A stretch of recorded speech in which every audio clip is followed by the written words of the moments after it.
parti, mon chum? Celui-là. OK, on y va.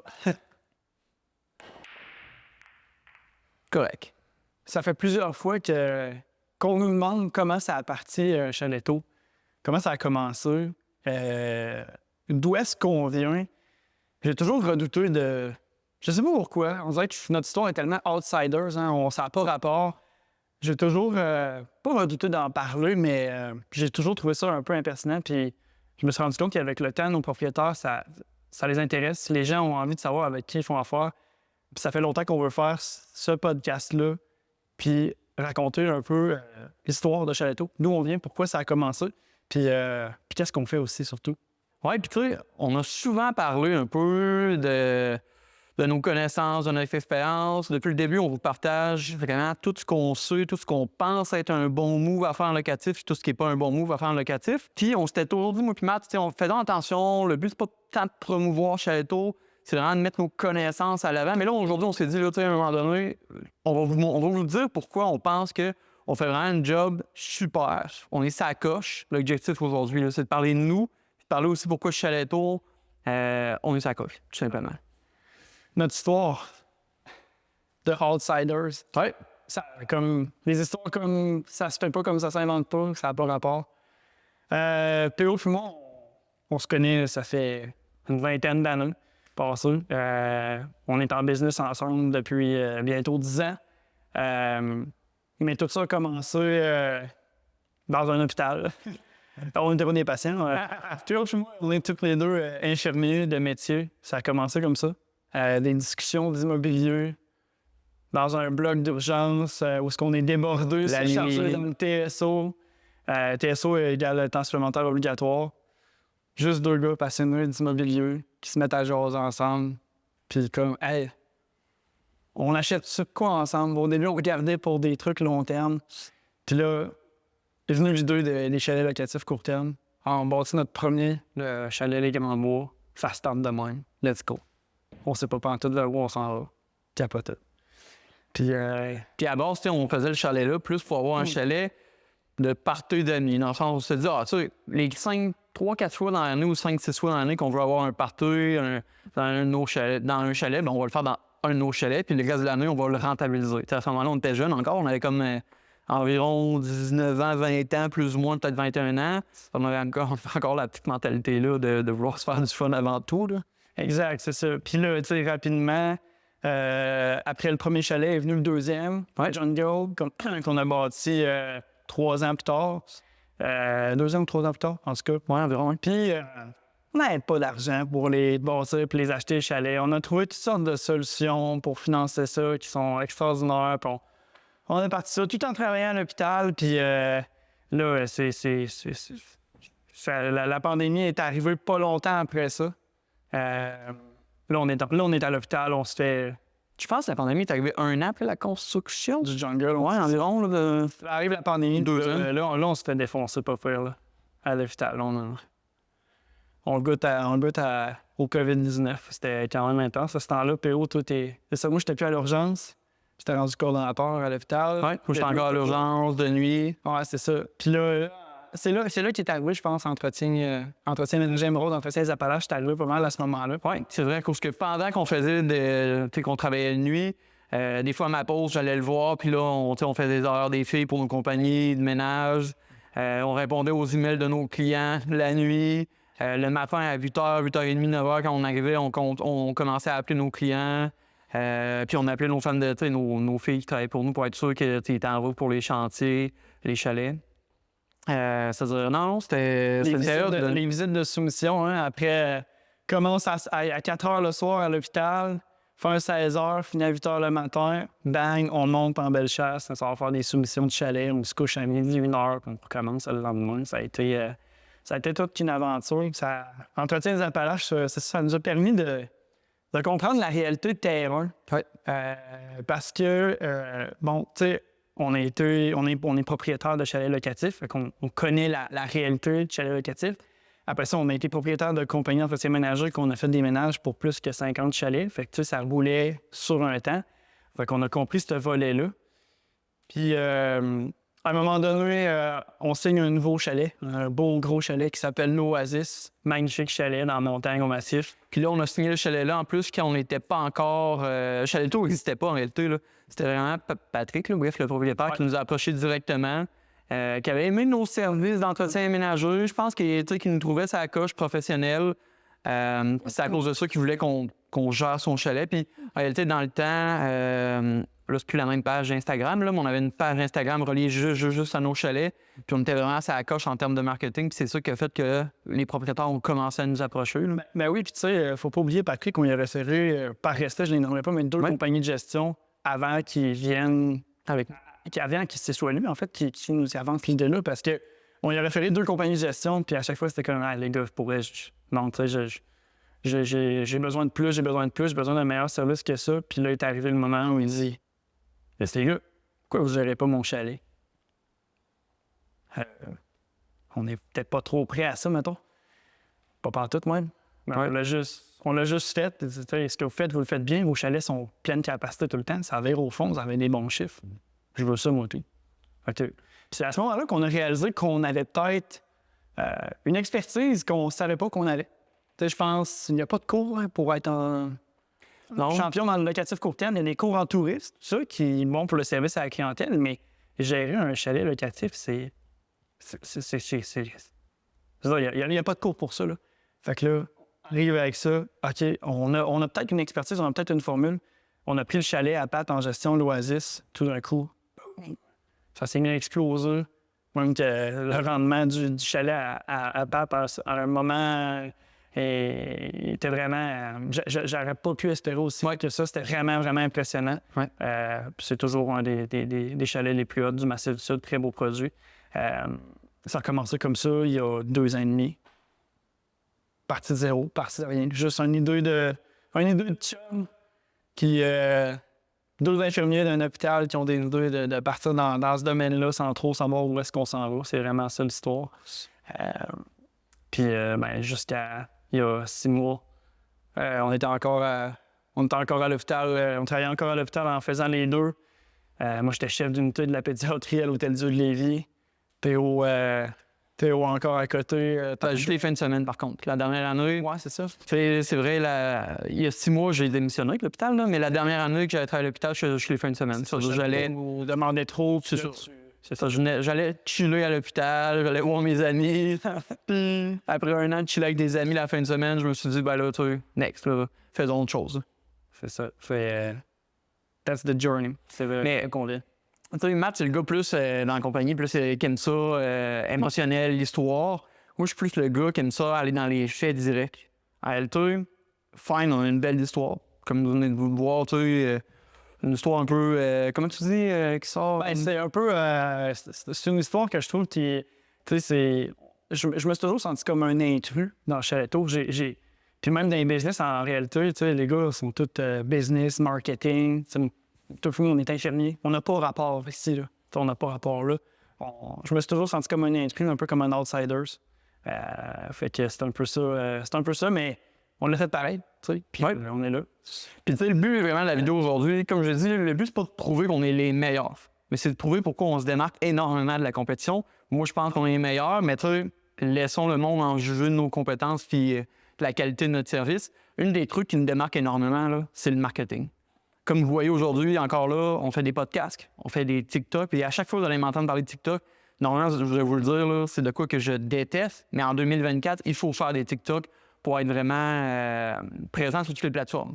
En plus des podcasts sur YouTube, on est présent sur Instagram, on est présent sur des posts bien standards sur YouTube, sur Facebook. En plus de ça, on a des campagnes publicitaires sur Facebook puis sur Google.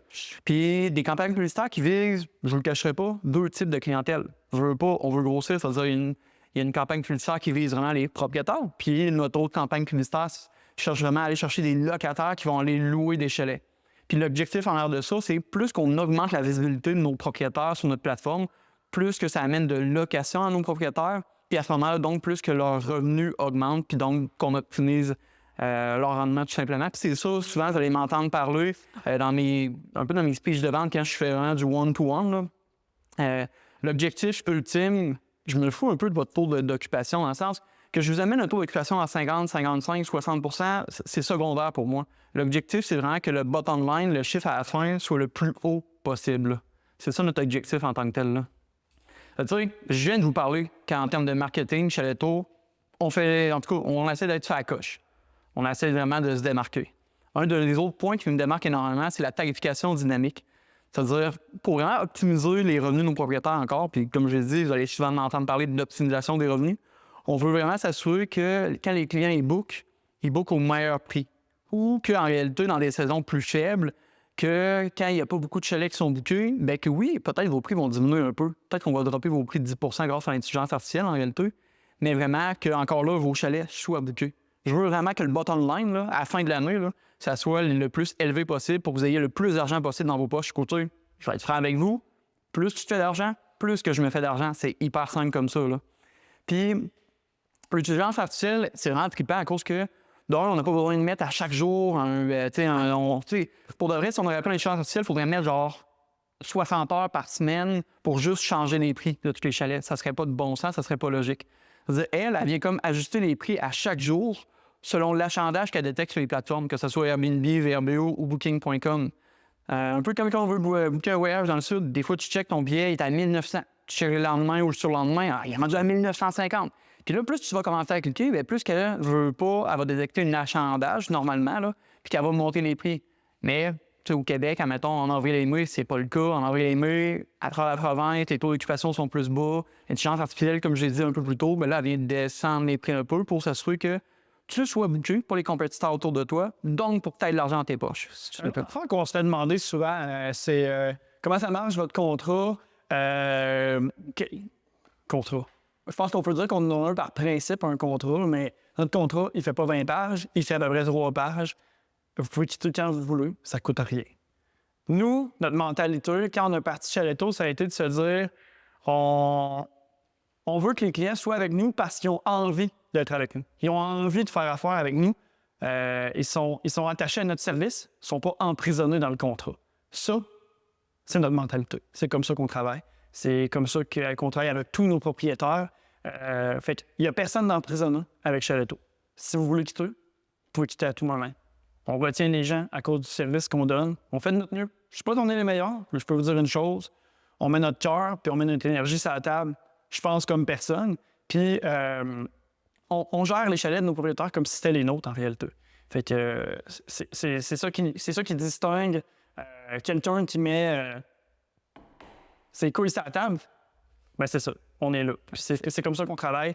Un autre point aussi qui est super démarquant, puis j'ai beaucoup de propriétaires qui me questionnent au début, là, quand on commence le processus de vente, c'est le rapport de comptabilité. Comment ça fonctionne? Écoutez, on a mis énormément d'investissement de temps, d'énergie, mais surtout d'argent dans nos rapports de comptabilité qui font en sorte que à chaque fin de mois, vous recevez votre argent dans un délai qui est plus que raisonnable. Bien souvent, dans les 5 à 7 premiers jours du mois, tous nos propriétaires sont payés pour les revenus du mois suivant. Avec un rapport hyper détaillé qui démontre chaque réservation, qu'est-ce que telle réservation rapportée en termes de tarifs d'hébergement, en termes de tarifs de ménage, qu'est-ce que Chaletto se prend, qu'est-ce qui vient au propriétaire. Pour nous, l'authenticité, la transparence, mais aussi d'être sharp, puis d'être vraiment détaillé, puis à point pour les propriétaires, c'est vraiment important pour nous, tout en gardant le service au cœur de tout ce qu'on fait. Oui, vraiment. Puis tu sais, il y a 2 points que je voudrais rajouter qui nous démarquent aussi la compétition. C'est un client nous approche, là, puis qu'il y a une demande un peu qui sort de l'ordinaire. On va s'arranger, moi puis Matt, là, puis tout le monde dans la compagnie, là, pour essayer vraiment que ça fonctionne. Que si ça demande, comme un de nos propriétaires nous a demandé un panneau en haut de sa bibliothèque pour dire aux locataires qu'ils ont le droit de prendre des livres puis de partir avec, mais de remettre un livre. Puis donc, on s'est arrangé. On a fait un panneau personnalisé pour sa bibliothèque. On est allé l'afficher, c'est hyper cher. Puis le panneau-là me fait penser à une des choses vraiment qui nous démarque aussi. L'objectif, pas comme une compagnie de gestion, c'est, oui, d'être sur la coche avec nos propriétaires, mais aussi d'être sur la coche avec nos locataires. Puis donc, pour ça, c'est de mettre vraiment une expérience Sensorielle, vraiment qui sort de l'ordinaire.